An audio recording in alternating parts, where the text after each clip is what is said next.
Après la perte de sa fille, Leda Maria, qui vit à Rio de Janeiro, a renoncé à l'alcool, s'est consacrée à l'évangélisation et a commencé à partager le message urgent du retour imminent de Jésus. Suivons cette histoire passionnante. Je ne voulais pas croire qu'elle avait été assassinée. Je pensais que ce n'était pas vrai.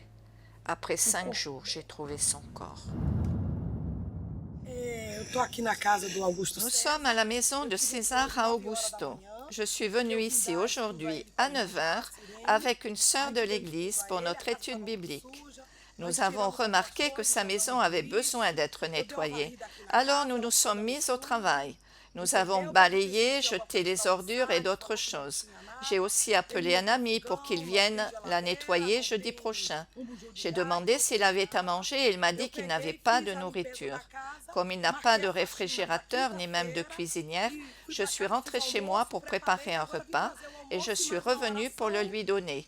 Nous avons prié ensemble et nous serons de retour demain par la grâce de Dieu.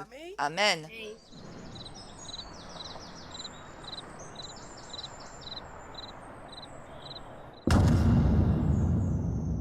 Movimentos missionários.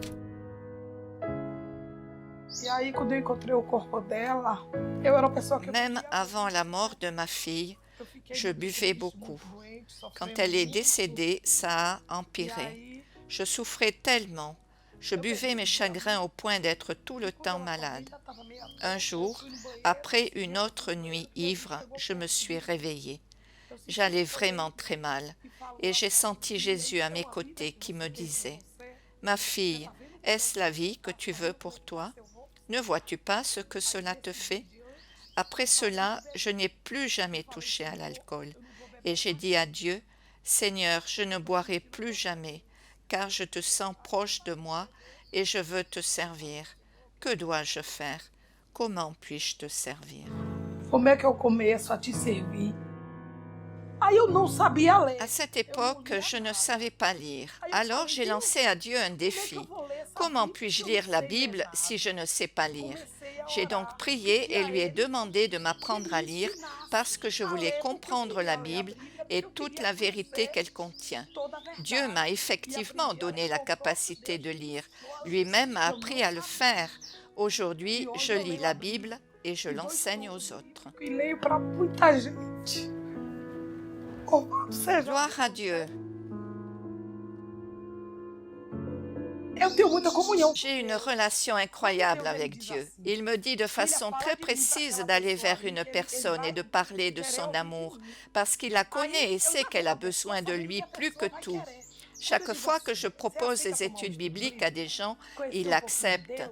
Ils veulent vraiment connaître Dieu et découvrir son amour. Alors où que Dieu me dise d'aller, j'y vais. J'ai beaucoup de demandes pour les études. Je visite les maisons les unes après les autres. J'ai donc commencé à inviter les gens autour de moi, des gens simples, vous savez. La plupart d'entre eux n'ont pas de famille, pas d'amis ou aucune sorte d'amour.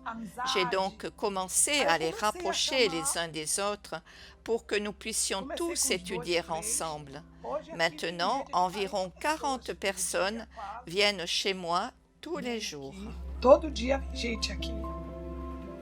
Nous étudions la Bible, puis nous déjeunons ensemble, nous plaisantons et nous nous soutenons mutuellement.